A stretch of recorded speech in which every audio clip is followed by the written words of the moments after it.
Since 1945, Weatherby's been building the finest firearms and ammunition in the world. And today, we're proud to continue that legacy from our facility in Sheridan, Wyoming. This is On Our Mark, the Weatherby Podcast. Welcome back to On Our Mark, the Weatherby Podcast. This is part B of Luke and Tyler's deep dive. I screwed up bad by not hitting the record button on our handy little Zoom recorder the last time. So we just interviewed each other for the last 40 minutes.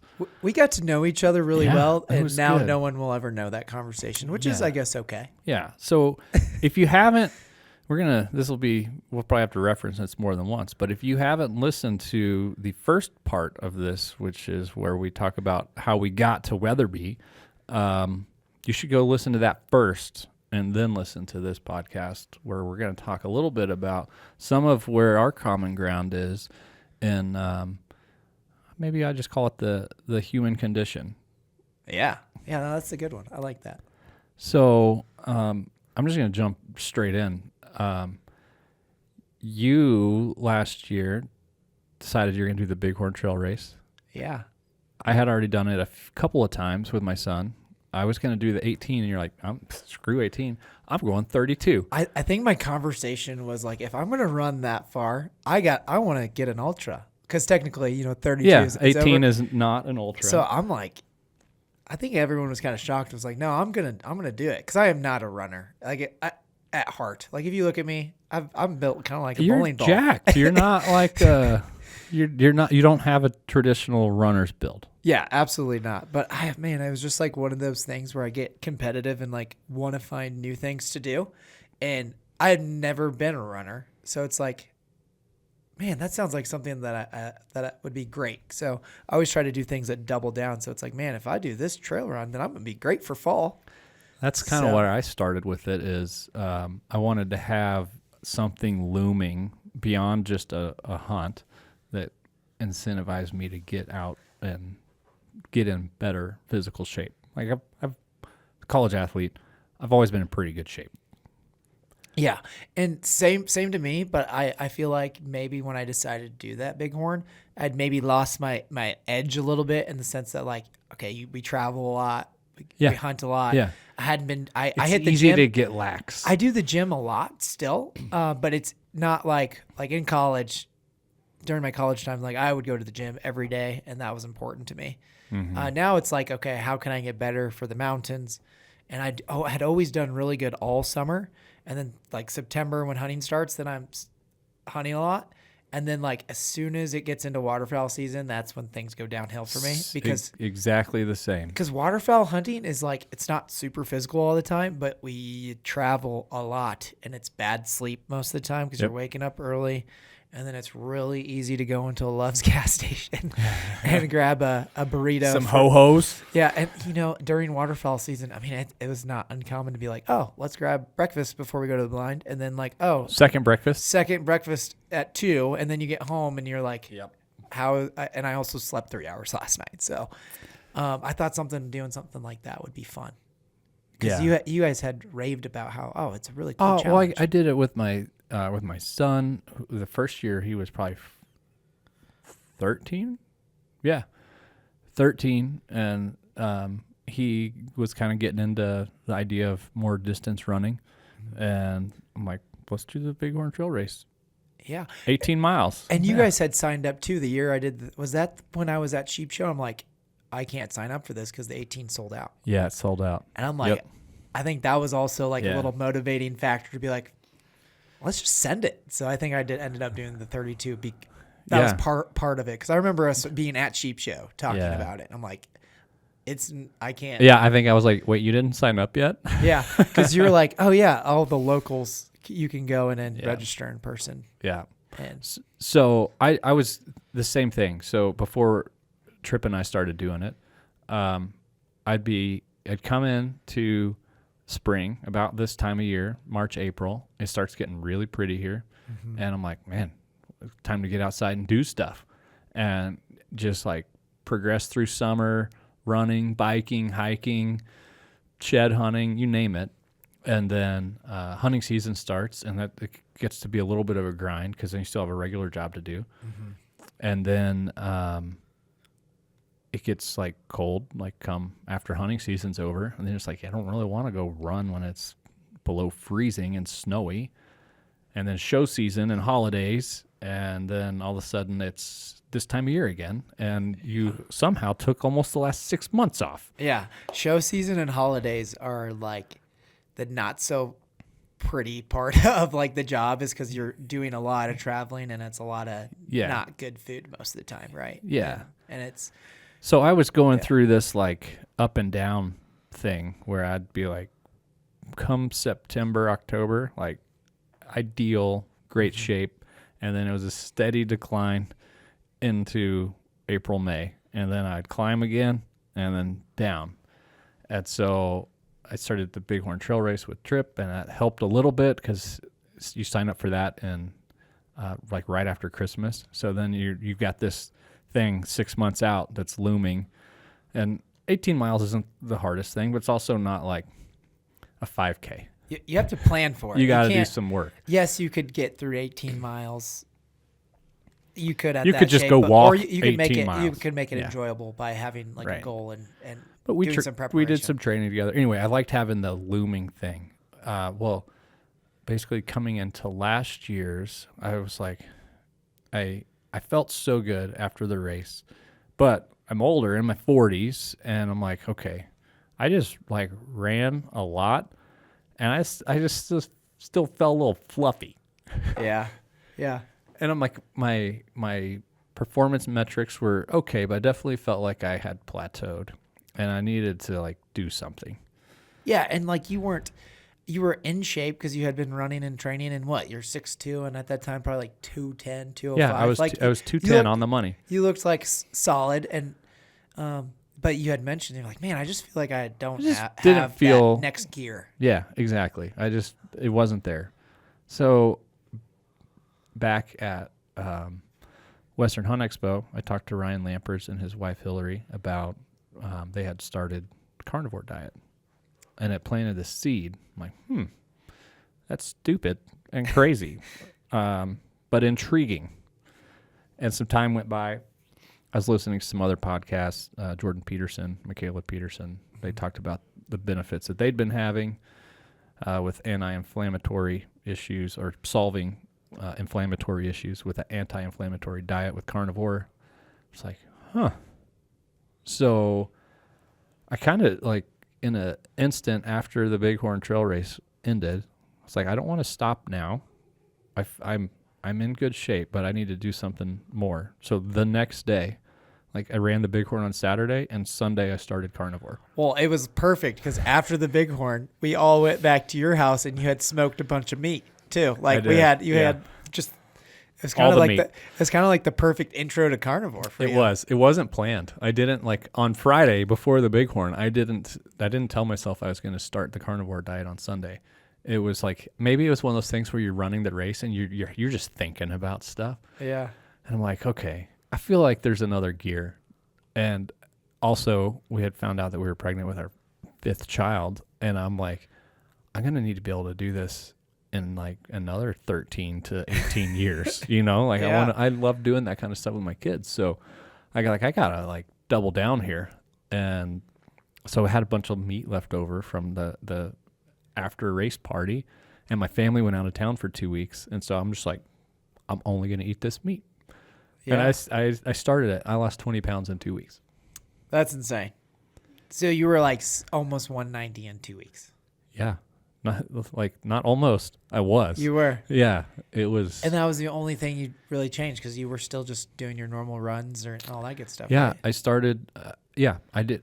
I ran a couple times the week after the Bighorn, because I made a mental decision to be able to hunt well longer in my life, and to be there for my kids. I'm like, I got to change something, and I felt like it wasn't exercise, because people talking about you can diet, but if you diet without exercise, what's the point? And it's vice versa too. Like if you exercise but you don't take care of what you put into the system, that can become a futile effort as well. Yeah, it's hard to outtrain a really bad diet, right? Yeah, and I didn't eat poorly. Like, I wasn't slinging I hadn't had a Coke in years, like some beers were probably my you were biggest probably offender. like, I was gonna say, you're probably like above average on like healthy Yeah. food. Like you Right. still ate an American diet, but it wasn't like you were just eating fried food every yeah, night. I probably did binge on some tortilla chips.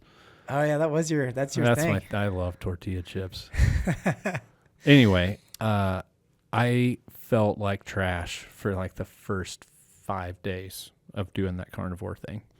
And like no energy or sick, or you kind of had the carnivore flu or whatever. yeah, keto flu. Keto flu. Yeah, I think in hindsight I had the keto flu. I got, some people will get, I'm going to get graphic probably here, but some people might get the runs. I got constipated. Like I started the carnivore thing and like I'm a pretty regular guy historically. And like it was a couple days in, no action.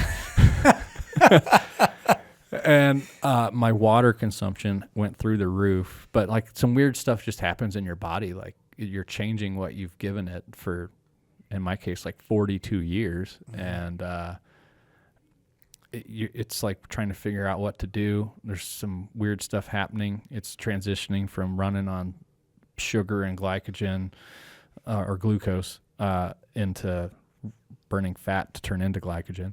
And basically in a state of ketosis. It's a keto diet, but it's more strict than like the book keto. Yeah, like with keto, you can eat like veggies avocados and all the things, right? Yeah. So, disclaimer too: this isn't meant to be dietary advice. I'm not a diet expert. My tinfoil hat about what we eat has gotten quite enormous, I would say. And I have learned a ton in the last 9 months about it. But I have not cheated in 9 months. Well, couple cheats. I had some tequila on the rocks through trade show season. Like not much. Mm-hmm. That's it. Yeah. So back to your first week. I kind of like. I haven't got to actually sit down and talk all about this with you. But that first week, you're probably drinking a lot of water because it's kind of known with like when you go no carbs, then your cells don't hold on to water as much. So it's really, really easy for people to get dehydrated. And a lot of what you flush out is, a little bit of water weight that first couple weeks and things like that, right? I was drinking the double size Nalgene, so like almost twice this size, like 3 or 4 a day, like so much water, like gallons of water. And you were like just craving it, like you just I just couldn't drink enough, but I still think I was dehydrated because I wasn't getting enough salt.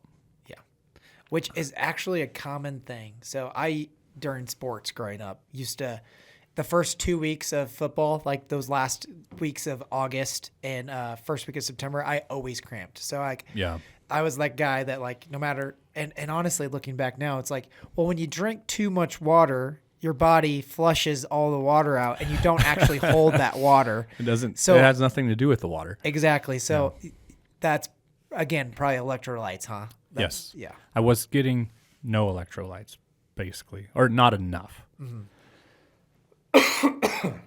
Excuse me. It turns out you can't breathe the water. You need to drink it. It took several weeks to realize that I just needed more salt and more quality salt. Mm-hmm. But yeah, the first week, day 4 or 5, I can't remember exactly, but I was ready to quit. And then literally the next day I woke up and I'm like, I feel good. Yeah. Like, this is weird. And, it felt great. That day, just like super level energy. Mm-hmm. Didn't get tired. My family's out of town. I don't even tell them I'm doing it because I think they're going to think that they're going to freak I'm and be weird. like, what? Yeah. They come home 2 weeks later and they were like, Dad, what happened to you? Because I lost 20 pounds. Like my face looked different, Yeah. It was wild. I did get a little more regular, but one of the weird things with this diet is like you just don't poop that much. Yeah.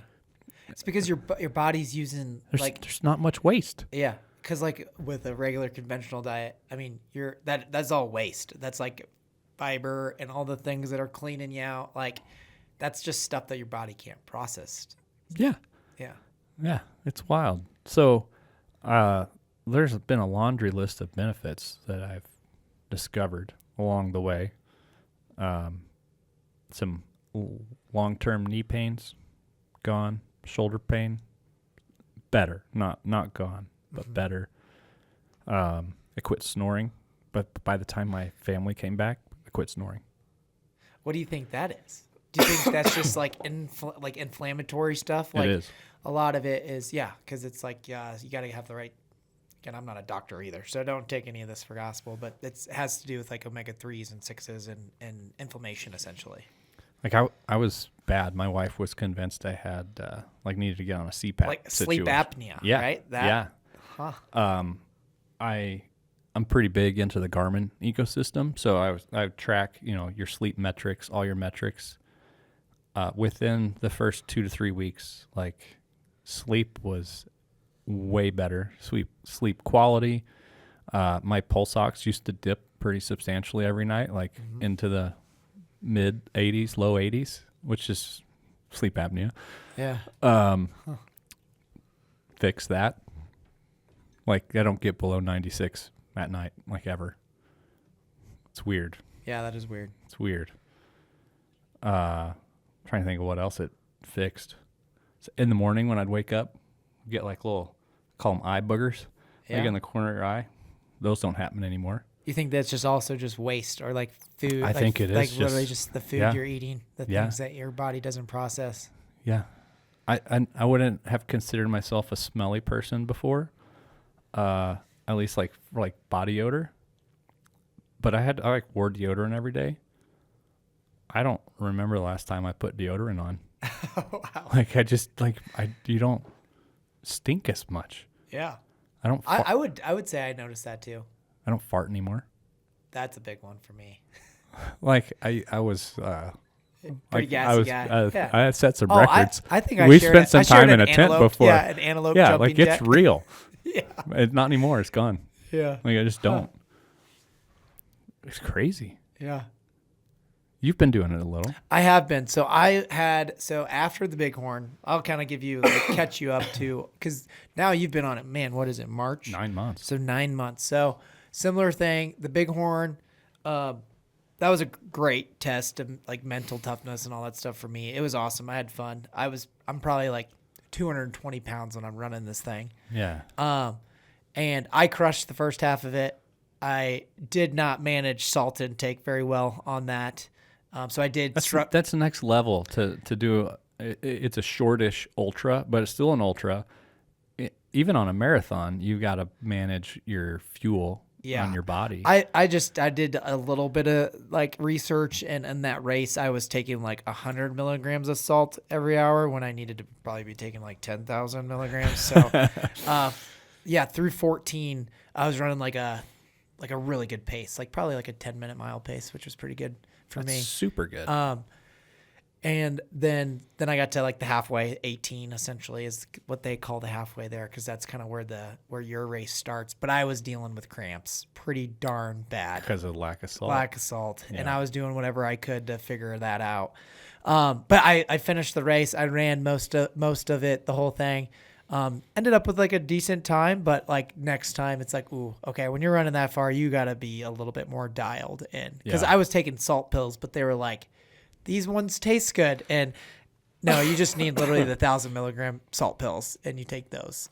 So I learned a lot that first time. And I also learned that's like, ooh, I definitely need to, if I'm going to do this again, and potentially what we might talk about, maybe doing the longer one.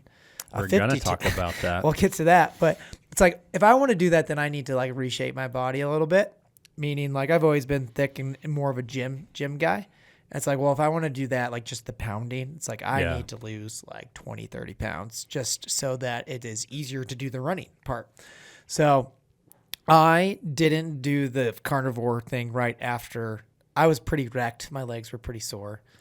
I remember watching you walk up and worse, down Yeah, the yeah, stairs down the after stairs. race. Down the stairs was terrible. So I did not do the Carnivore thing right away, but then it was like probably like a month. It was probably August when I was like saw how well you were doing, and I'm like, man, I've liked that style of eating before. So I'm like, man, maybe by August I had lost 35 pounds. So I went from 210 to 180.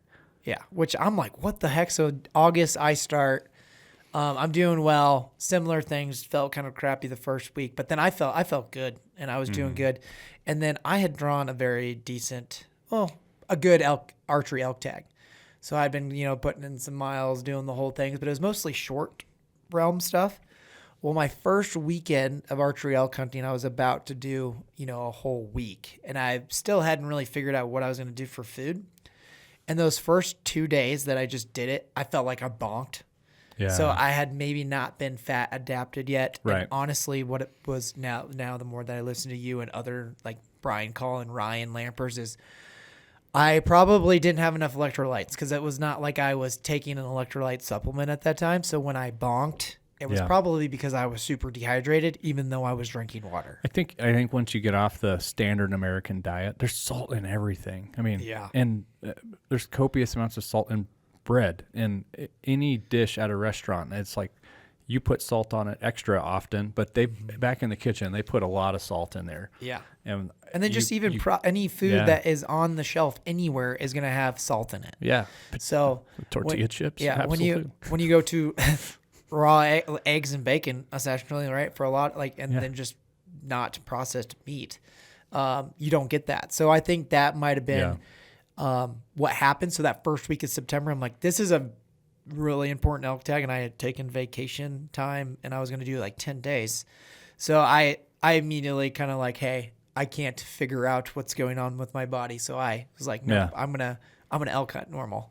So I went back. So I kind of failed there, but had seen some of those benefits. Mine mostly was the gastrointestinal, where it's like, I was a pretty gassy guy. That's a tough time to start. Yeah. So, I kind of then got back into the normal, again, that cycle of I was in really good shape. I did a really hard trip in Idaho. I was in great shape then and there, had some hard pack outs.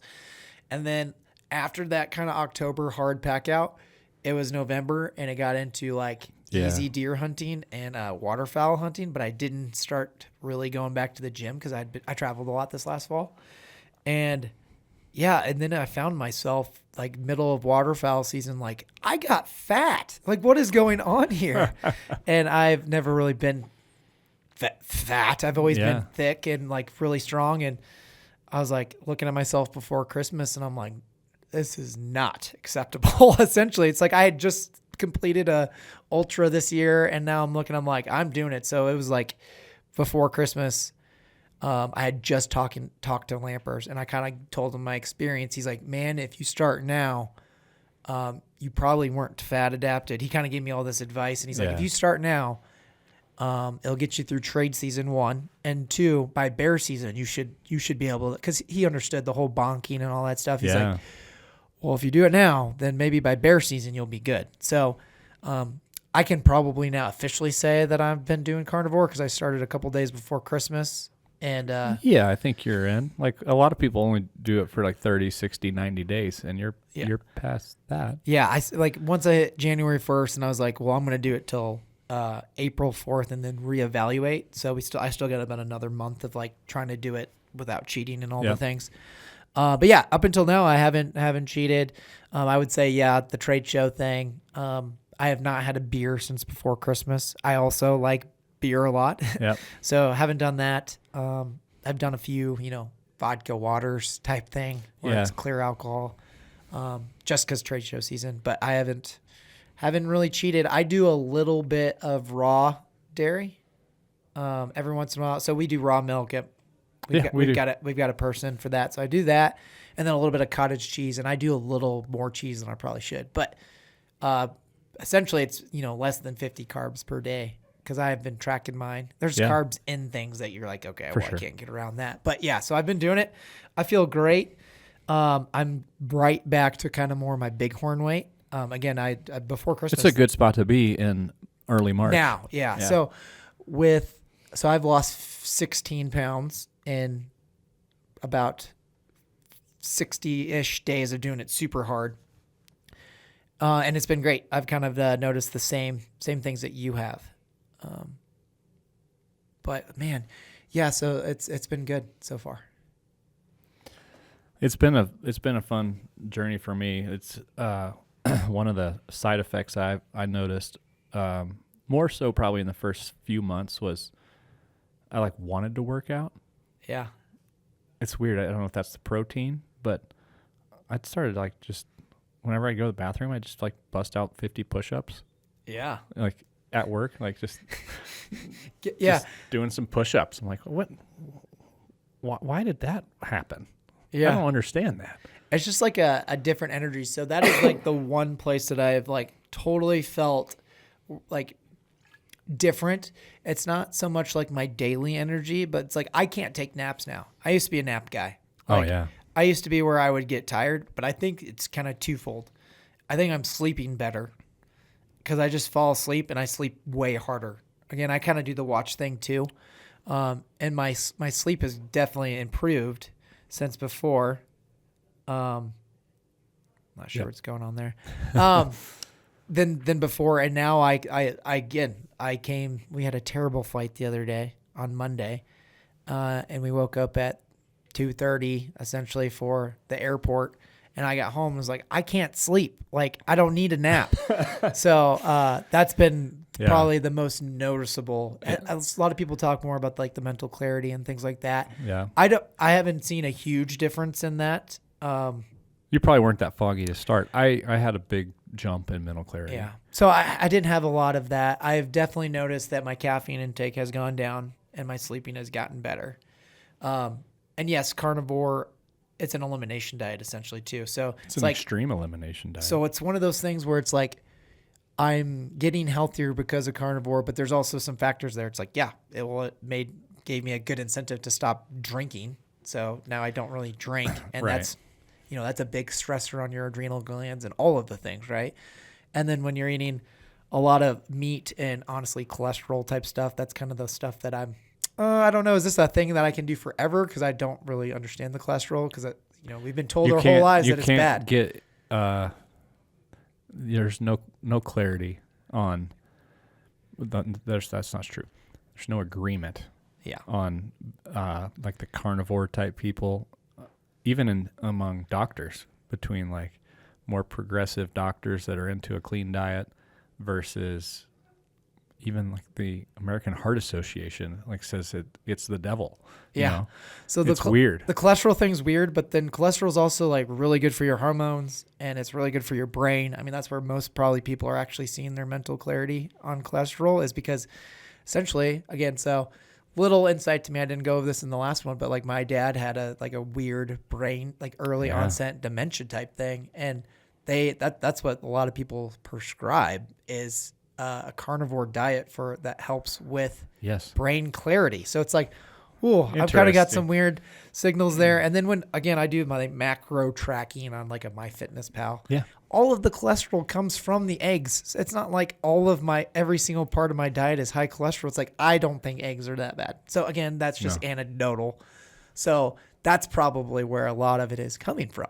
So far I've been super positive for the experience. I don't know how extreme I'll do, but I know I'm at a good baseline, and my goal is, again, for the Bighorn, I want to be 190. So, yeah. And I think it's going to be easy to get there. And just in the sense that that whole motivation to want to run, and you find, I've experienced that too. It's today I worked out this morning, and then it's now I'm working out at lunch. I'm is that carnivore? Yeah. Or is it this motivation? But if it's both. I think it's related. You got a desire to improve your fitness level. You're eating in a way that is fueling that. So the mental clarity comes around, and it just kind of all meets in the middle. So let's talk about that race. Yeah. There's you mentioned that you messed up the sign up for the 18. I did that this year. My kids started working at our local ski hill, and we started skiing a whole bunch, and I just spaced on signing up for the race. So the 18's full. 18 is full. The 32 and the 52 are open. They are open. So I've kind of been bouncing back and forth. What do I want to do? I feel great now. It was like that first big in January. I had my first kind of big week of running. Yeah. And I had like what I felt was like an Achilles. Like, oh, my Achilles hurts really bad. So I didn't sign up because it is expensive to do these races. I didn't sign up for the 50. It's a couple $100. 52. It's like 300. 300 for the 300 50. for the 52. So I was like, I'll just wait and see. I feel great now. So based on the timing, I still don't know if I want to do 32 faster, but a lot of part of me is like, I already did that. And then, yes, it sucked, and I could have done it way better. But then it's like, well, that's just one more year I have to wait to do a 50. Yeah. So I've been, I have not done the 32, but I'm like, I'm in about as good a shape as I've ever been. Yeah. So it's like, is this your window? This could be my window to do the 50. The hardest thing with the 52 is going to be like the 30. Is that it's 52 miles? It's 52 miles. But I think the hardest time is the training time. Yeah. That's going to be the biggest commitment because the 32, yes, I definitely prepared and I ran, but I wasn't doing as much as I even should for that race. You know, I can... Gonna need to have done a couple marathons ahead of that. Yeah, I felt very confident that I could have struggled. Like, again, I was doing great at the beginning of that, and I think it was more of a nutrition thing and not a legs thing on the first one. But I felt pretty confident that any day of the week I could have went and done 32 miles and I would have made it. Right. Maybe I didn't make it awesome. I still beat so I had 2 goals on that one, so I beat my secondary goal. Maybe I didn't get my first one. My first one was like, hey, I want to finish this in 6 hours. That's aggressive. Which is aggressive. And then I had to okay, well, I just need to do under a 15-minute mile pace. And that's I crushed that. I did good on that. So it's like... Yeah, and... this is like a legit trail race. It's not a like road marathon. Yeah. So if you're like, oh man, that's not 14 minutes or 15-minute pace is not that fast. Oh yeah. But for this, that's quite good. Yeah, and that the clock doesn't stop when you have to stop at aid stations and do all the things. Yeah. This will be like tens of thousands of elevation change to do the 52. Yeah, it's serious. So, again, we're just talking about it, and I'm hyping myself up now, and I'm like ready to go run it right now. But I think it's just a fun challenge. Yeah. And you've got Strava. I just added Strava yesterday, and I'm already like, ooh, Luke did this. Like, I think it could be fun. I was looking at the Strava, because you can go back in time and look from this time this year to this time last year. The Strava kind of does like your running fitness level based on how many miles and what kind of intensity you've put in, and it's relative to the person. So like I can't compare my score to your score. Yeah. But you can compare yourself in a point in time. And this time last year to this time this year, I'm like 360% ahead of where I was. That's pretty awesome. Yeah, a lot of the fitness things on your watch, if anything, maybe they're not. I know they're getting better at like actually really tracking, but it's a great baseline regardless if it's wrong, right? It is comparing you to you last year, so it's like that's probably exciting. We're sitting in March. We've got 3 months to do this. No, I did not slack off through the winter this year. Being on the carnivore diet helped with that, just because I was kind of focused on it, and I kept the mileage up. I got 80 miles in December. Yeah, that's pretty good. Now it's time to like really up the mile. That was kind of an upped mile month, but I think I got 30 in January and like 40 or 50 in February. But it's the 11th or 12th, and I've got like 40 miles already this month. Yeah, it's I think you for this race, if we decide either one of those though, it's like you got to get your volumes up. So it's a numbers game. Yeah, and it does get hard. I've committed. I'm going to run to work at least one day a week, and maybe home as well. So that would be a 14, 15 mile day. Yeah. And I had kind of thought about, I never did it for the 32, but I had always talked about it. Again, there was like that mental thing where it's like, I know I'm going to be okay on this run. Yeah. But on this one, No, there's a risk of a DNF. Like, yeah. It might not finish. So on this one, it's like, ooh, I will have to run to work because it's going to be like, that's the most time that I have in a day is before work. Yes. So that's a 14-mile run. It's hard. So it's like, there's that, and then mixing in the elevation. I mean, you gotta get miles, volume of miles, but then it's like every weekend think that it better vert be. is more important even than the miles. It's gonna be like trying to double dip for you and family weekends. Like hopefully maybe you're carrying 40 pounds on your back just to get that hard leg. Like and then the downhill. The downhills I know for you super hard. The it's quads. really hard. And you've been mixing Knees. in more weightlifting too. Yeah. For that purpose. Yeah. But really, to me, like it all comes back to the biggest benefit is hunting season. Like, I've been drinking out of my Mountain Tough Fest water bottle today. Like, that's what they've got. It like started a whole movement of people that want to get better at hunting season, and I'm pumped for this fall. Like, I got some pretty big plans, and I'm looking forward to it. The effort will not be an issue. Yeah, it's like that. Being able, what I find intriguing about being able to complete these hard things, it's like when there's an animal that is in a really bad spot, there's not a like, can I get there or should we do it? And it's like, Let's go. Yeah. And my little moment last year was in Idaho when it's like I literally shot this bull 3 days after the hunt should have been over in the worst possible place, and it took us a whole day and a half to actually hike this bull out, and we had help from goats, and it was that's a hellhole. It was literally. This sounds fake and made up. People were like, what? And I'm like, do the math every time. It was like 18,000 feet of elevation change, and it's like didn't even bat an eye. It's like I'm gonna go kill that bull. That was harder than the Bighorn.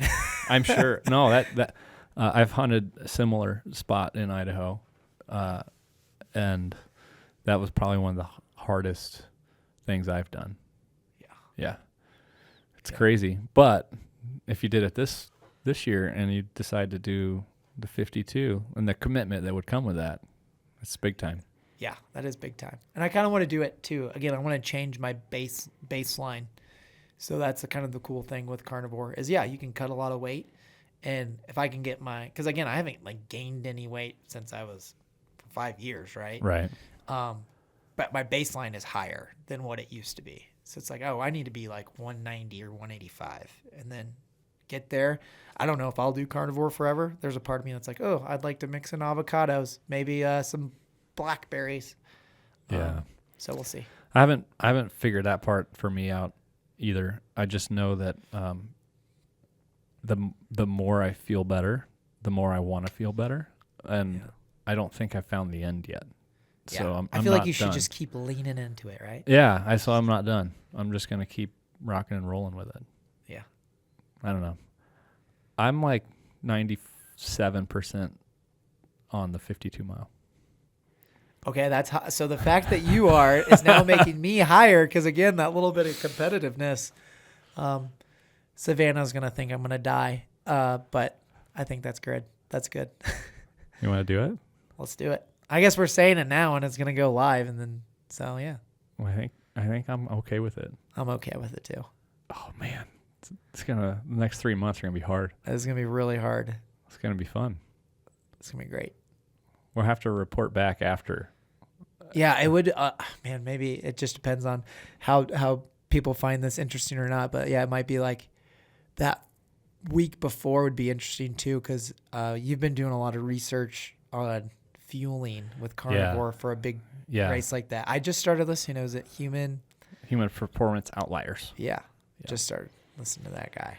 So yeah, Zach Bitter, who is a keto endurance athlete, but like he would do the 50 that we're talking about and like an 8-minute mile pace. Like it's insane. I didn't know it until I started listening today, but he was on Joe Rogan once about keto and running like this. He's and big time. He's like has one of the fastest ever road 100s ever done kind of thing. Like a 5:25 weird, something crazy pace.